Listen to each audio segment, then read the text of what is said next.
I'm an animal person, always have been. Got my degree in natural resource ecology management. I really wanted to work outside and with plants and animals. That's always kind of been my thing. I just went in for my annual exam in 2013 like I always do. I'm expecting to get my birth control prescription renewed, and my primary care doctor was like, "Oh, your cervix looks different today." She sent me on to a gynecologist 2 days later who did a biopsy, and the next day I got a phone call that it was cancer. I wasn't expecting to even be hearing that when I felt fine and I was just going to the doctor to renew a prescription, and now I'm being told I have cancer. So I didn't want to bug my parents, but the first people I wanted to tell was my mom, because she has a nursing background, and I wanted her to tell me that no, it's gonna be fine, and reassure me. So but I didn't want to bug them during work, so I hung up the phone and I went outside and just kind of walked around the building for a few minutes just to, gather my thoughts and think about what this person just told me on the phone.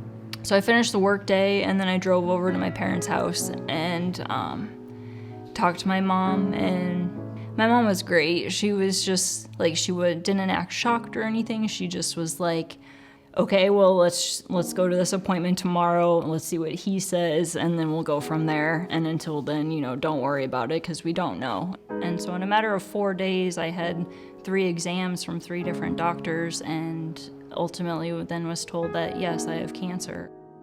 During radiation treatment, I remember being tired a lot. The first couple weeks I was still trying to work, and after a few weeks of that, I realized I just couldn't maintain that. So my parents really were my support system during treatment and after treatment, and especially those first few months after treatment, that's when I started realizing that I was craving that connection with somebody else my age as a cancer survivor or patient. Nobody else really understood what I had just gone through.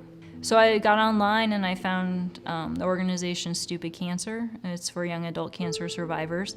I went to the annual conference, and that was life-changing. That was the first time that I met other young adult cancer survivors.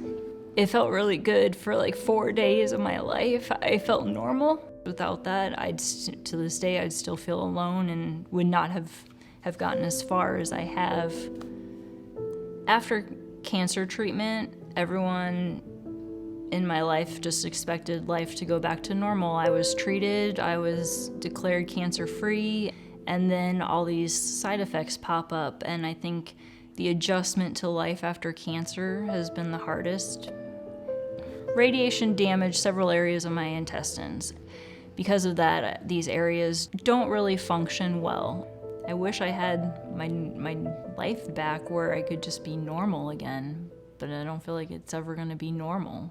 Everybody knows how devastating cancer is. Everybody knows somebody who's had cancer. I want parents to know that this is not a vaccine for just HPV. It's a vaccine to prevent cancer, and not just one type of cancer, but multiple types of cancer. So it's just a no-brainer.